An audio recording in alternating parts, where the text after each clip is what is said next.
Hey, if you guys haven't subscribed, do so, please. I would really appreciate that.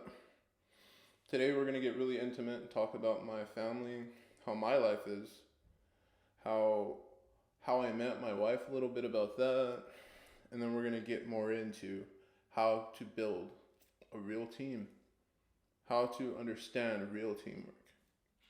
I hope you enjoy, and thank you.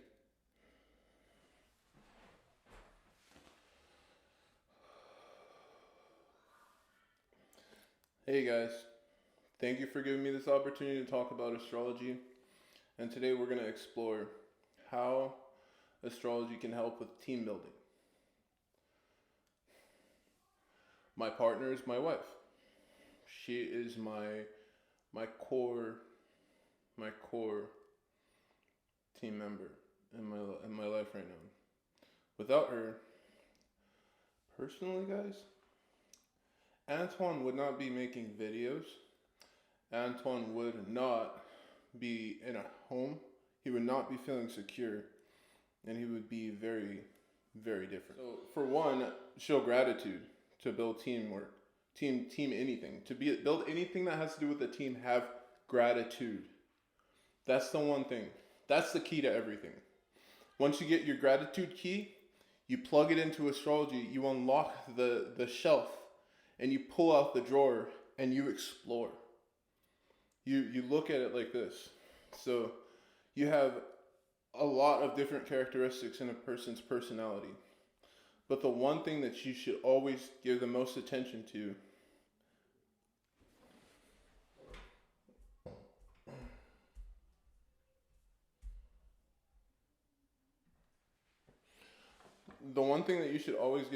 the most attention to is, how well am I going to communicate with this person in general?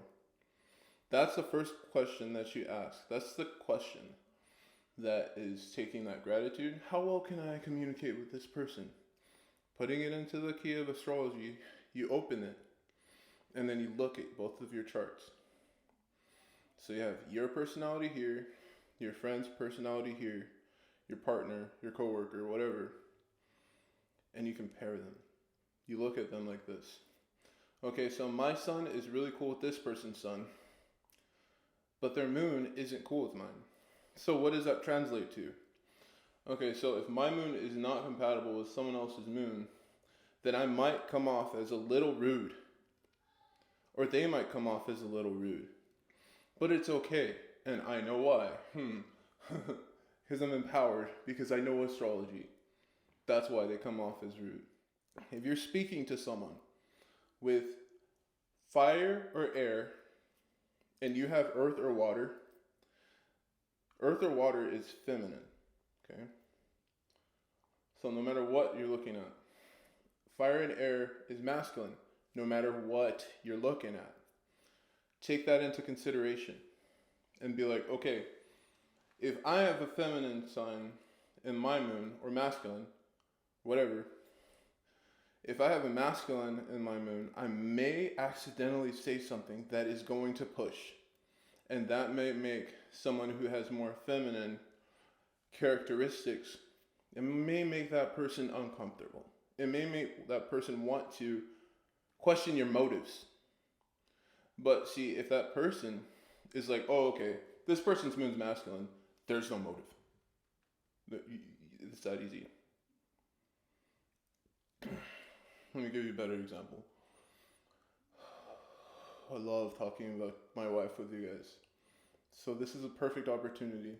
So building teamwork with my wife. I speak to her. If I say something that makes no sense to her, then I'm usually the one that's wrong. Because I'm too aggressive. And that's perfectly okay. Because that means that I do the thing that nobody wants to do. But nobody wants to do it for a reason, right? That's what people say. Nobody wants to do the thing for a reason. That's true. That's definitely true. And also, nobody wants to do the thing because they feel like other people don't want that person to do the thing. So there's two different points there. Especially for me, for example, my Mercury is in Libra. Jazz's Mercury is in Taurus, right? So I have this balancing act with my life. My life is me 1,000 feet in the air on a tightrope with a pole, a really long pole.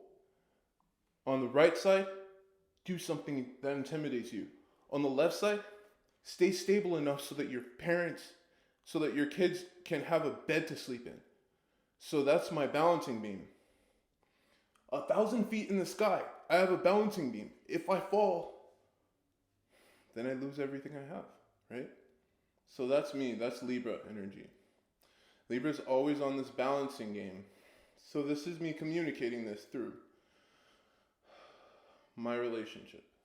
So my wife sees me doing something intimidating. Libra is masculine. And what did we say earlier? Masculine signs do the thing that other people are afraid of. But Libra specifically won't do the thing that everyone's afraid of if everyone is afraid of the outcome. So that's something to think about. There's other masculine signs that will do whatever the F they want, whenever the F they feel like doing it. But with Libra, there has to be a congruency with doing the right thing and not doing the right thing. There has to be a congruency. But Libra will just jump if they feel like they have to. If there's no choice, they will jump, inevitably. So let's give you guys an example that's more microcosm, because we're talking macro. We're definitely talking macro.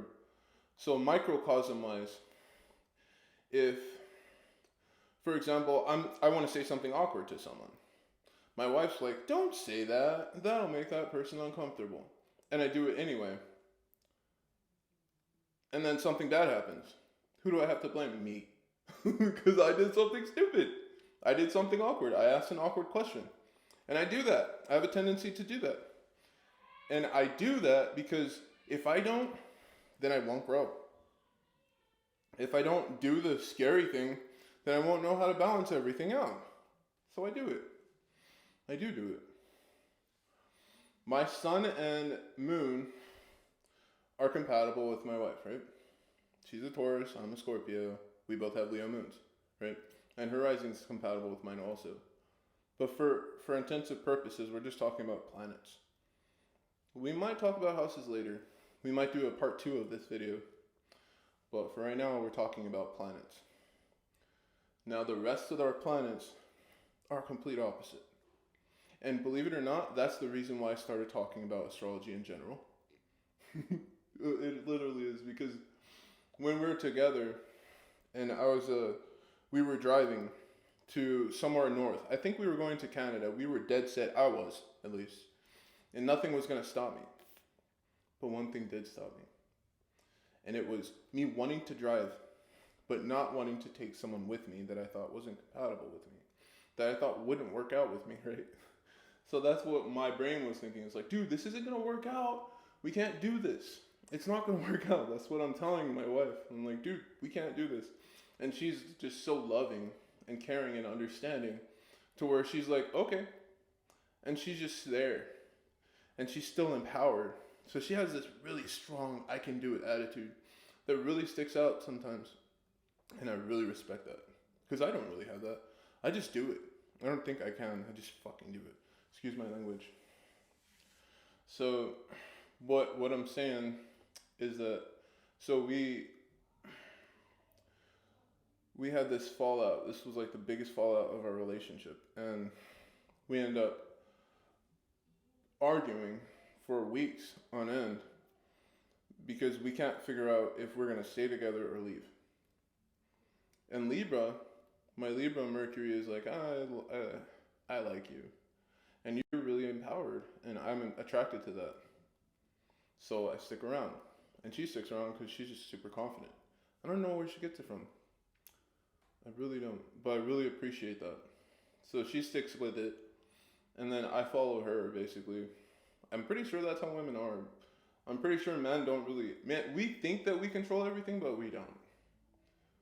Okay. We don't. There's no way. There's no way in hell. I'm pretty sure women control everything. What? Yeah, but even that dude from Shark Tank, he was talking about how women, they they make the best they make the best entrepreneurs because they set the right goals. They don't set goals that are way off in the nowhere land. They set realistic goals and they always hit their goals. They always hit their mark. And that builds the emotional momentum of their team. And that's fire. That's really cool. But man, we just set goals that are far off in the no man's land. And then we say we're going to accomplish those goals. And when we don't, what happens is the goal kind of, it loses its momentum. And then everyone disperses. Nobody has the same momentum as they did before. That's what the problem is. So there's that. But the thing that I'm trying to get to though is, so yeah, I do believe that the feminine energy is way more empowered than masculine energy, because masculine energy is just like that. It's just a snap. It's that spark. It's that fire that has to go out eventually. And that gust of wind, that tornado, that fucking hurricane, excuse my language, that has to go away eventually. But earth and water, they never go away. I mean, until we live in this Milky Way galaxy, right? When this Milky Way galaxy like does whatever black holes do, because in the middle of the Milky Way galaxy is a black hole. Whatever that black hole does, whenever it implodes us and destroys us, that's the only way earth energy and water energy is going to subside forever. Or in general. It's always consistent, always continues. So it's really cool. I wish I had more feminine energy. I only have my Scorpio sun. You know, Jazz is really determined, and that's one part. The one part about feminine energy that everyone needs to understand and recognize. Though, this is the crux. This is that key I was telling you guys about. This is the last takeaway I have. If you appreciate feminine energy, if you appreciate it, it will nourish you and you will become stronger. Just like with Mother Earth, for example. If you just dig up on Mother Earth and like start building like stuff that you don't need, and you cut down a bunch of trees and stuff, well, that land is not going to really help you out too much, is it? Like, I don't want to give any more examples about destroying planets and destroying trees and all that stuff. I don't like that kind of stuff. I feel like it makes zero sense.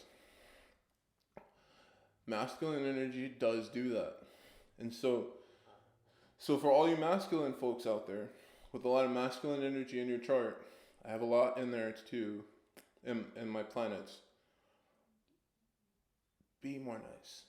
Be more understanding. Be more patient. Some people can't be crazy and nutso like you are. Some people have to actually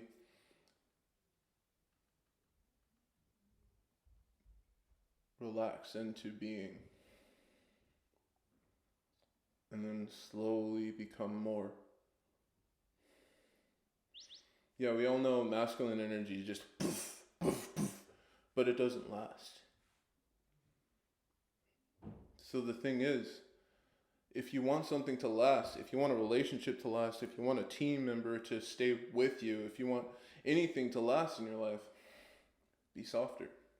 Appreciate it. Even though there's flaws, it doesn't mean that those flaws have to be overtly acknowledged. You can let the flaws be. And the flaws will eventually become a blessing.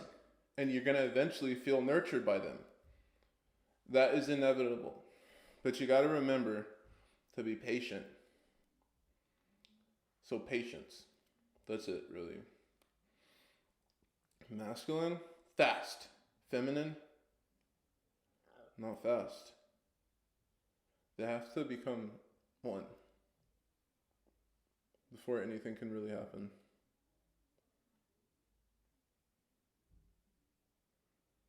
And on that note, you guys are awesome. Take care of yourselves. And thank you.